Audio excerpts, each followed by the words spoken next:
Hello, good morning. It is morning now. I meant to do this video earlier. However, here we are.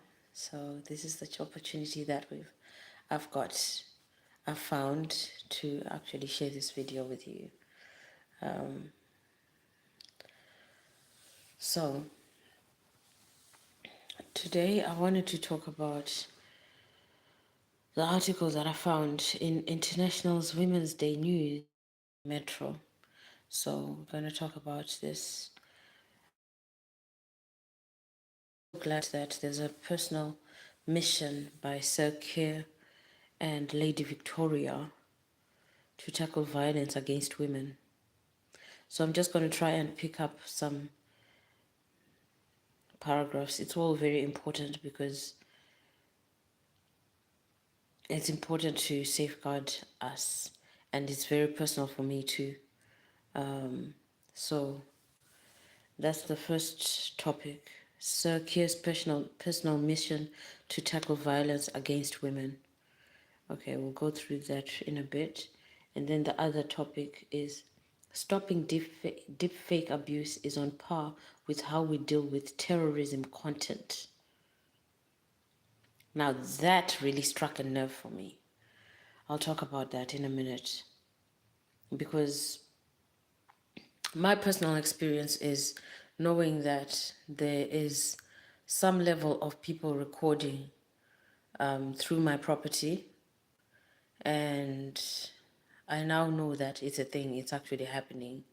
Whereas before I didn't know. Like by the time my husband joins me here, I really don't want him to stay there because I actually watched a film called Watching Us. It's a series, and people can actually do that. It's like a vengeance attack thing, but it's also not necessarily a vengeance. It could be like some other people's fetish thing. It could also just be a hate crime. Just simply people would rather encroach on someone just because you don't know what's happening. So how it happened for me is that people have been burgling my flat, and when they were suicidal, they started confessing what they have done, and they started giving up what they've done. Let's try and take these off. The only challenge with me not wearing these are actually prescription glasses. The only challenge with me not wearing them is I won't be able to read the articles. Okay, so I guess that was a premature and unwise decision for me to do that. All right, let's go on to the topics and read. Sir Keir's personal mission to tackle violence against women. It says, amid volatile week in global politics, Keir Starmer made a stand closer to home, opening doors of number 10 to dozens of women changing Britain. Metro was exclusively invited to cover Downing Street's reception, which brought together campaigners, military police, advocates, and women working in the front line of community change under the banner of Women Impact, with Education Secretary Bridget Phillipson and the Prime Minister's wife, Lady Victoria, present. Sir Keir committed to creating a fair, inclusive, and safe Britain where women and girls can prosper. He used the moment to underline the government's pledge to halve violence against women and girls. And then there's an acronym there, VAWG in brackets. Over the next decade, a mission he called huge, important, and personal. We're absolutely determined to make a change, but it's necessary to build a better country, said Sir Keir. The commitment comes amid persistently high levels of violence against women and girls, with women with a woman killed by a man every 3 days in the UK, and Vogue described by senior police leaders as a national emergency. The pledge includes tougher action on perpetrators, specialist domestic abuse courts, stronger online safety enforcement, and better coordination between police and health services. This year's International Women's Day came days after a fifth anniversary of the murder of Sarah Everard by a serving policeman. a case which prompted cultural reckoning about women's safety and trust in the institutions which are meant to protect them.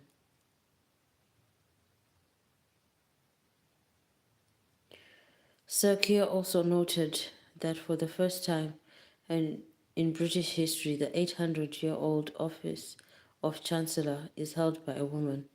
Rachel Reeves joins Foreign Secretary Yvette Cooper, Home Secretary Shabana Mahmood, and Miss Phillipson as women in key cabinet roles, something to be described as fantastic.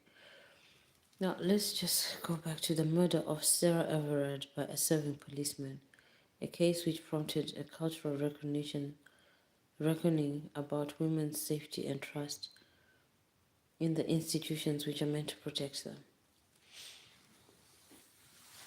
Now, I have mentioned before that I wanted to put a cover photo of the warrant for arrest that I was served with for being unable to take care of myself and living alone. That was actually a reason the police gave to actually force their way through into my property.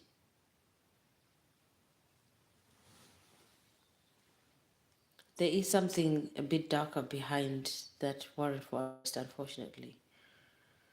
I haven't finished reading that whole article because I want to move on to the next part. Welcome those who are joining. I'm going to read the next part, which says, stopping deepfake abuse is on par with how we deal with terrorism content. When millions of sexually explicit deepfakes flooded X in January after the platform added a new Defy feature to its AI image generator Grok, reports showed 99% of such images in general were of women and girls.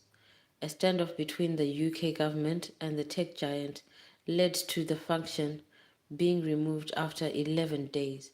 However, the impact was irreversible by that point. Let me first acknowledge the damage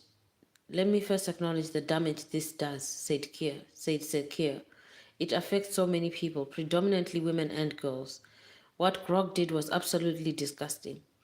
We were determined to take them on and to be absolutely clear that no platform gets a free pass. He added, X's initial response was to say that the feature would be made a part of premium service, which was an appalling response. Under the amendment to the Crime and Policing Bill of 2025 that was announced on February 18, tech companies will have to take down non-consensual intimate images within 48 hours or face a fine. Right.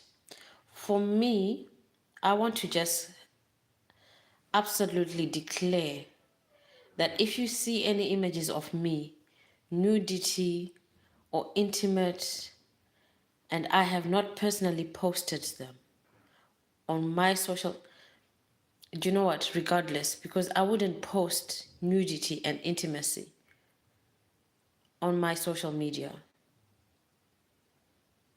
If I ever do, I will actually caption it as such.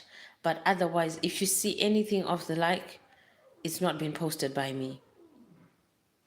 Now, I have been made aware, not directly, it's just a comment that some friends shared with me. They had been discussing and they had spotted something on the internet about me. And then in their discussing, these guys, my friends, said, it's a shame, I used to like her. And then there was a whole thread of, yeah, me too, she was such a nice girl. Now, comments like that indicate that they've seen something or they've heard something which they were not very able to then disclose to me directly, which they were uncomfortable disclosing to me directly. People say things like that when someone is either dead or it's with regret that they've seen something about someone. So I just want to say, if you've seen something about me on the internet, whether it's saying certain things about intimacy or nudity, I never volunteered for it. Now there's a law I've just seen. This X is an app, I think. And these people tried to premiere that feature of nudity. So they've been tasked, and it's now legal that you have to actually take those things down if you've posted something about somebody else.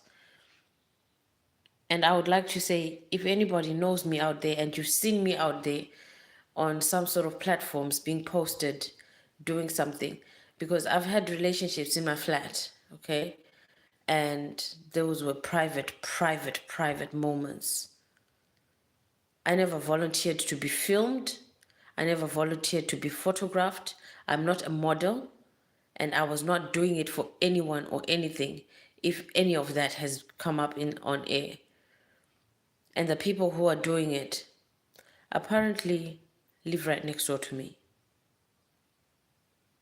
So if any of you have seen anything, the address of next door is Flat 4 Oak House, as far as I know. I don't know who else might be in on it, but I know that's the base, because they confessed from a point of starting to feel suicidal about whatever they've been doing against me. So if ever that comes up, please, I am not afraid of hearing about it if you know something. So please do share. Thank goodness there is actually a law that is protecting women out there. Policing Bill of 2025 from the 18th of February. Thank goodness for that. I really do appreciate Parliament for passing this, because you can't have nudity just being. This is a very personal and horrible attack. Any woman going through it, honestly, I feel for you.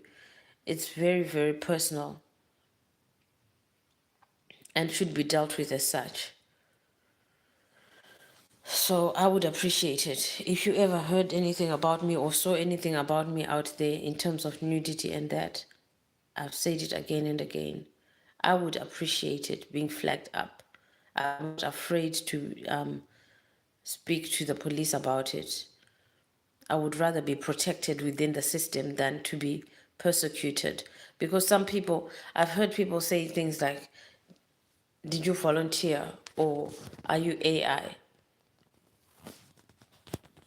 Now, that's actually almost abusive. You don't approach someone when you know something about them and you ask questions like that. And especially don't continue to have the discussion about things like this happening. If you have seen something, even if it's not intimate, if you've seen continuous filming of me without me actually doing it, you see, I am the one who is making this footage. I have not signed up to anything. I have not contracted anyone to be filming me without my knowledge. Even if I seem as if I've turned towards the camera the right way, please do contact me. My email address is on the back page of this, carushwandida@gmail.com. You can also use caroline.rumbi@gmail.com. You can also contact me on my own personal number, 07411307707. I would not be sharing my phone number and my personal details if it wasn't important. Please, if you ever do come across this stuff, do contact me.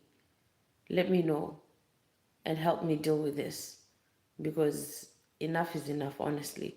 I have heard that these things are happening to me and I did not know. So I've never volunteered. This is criminal.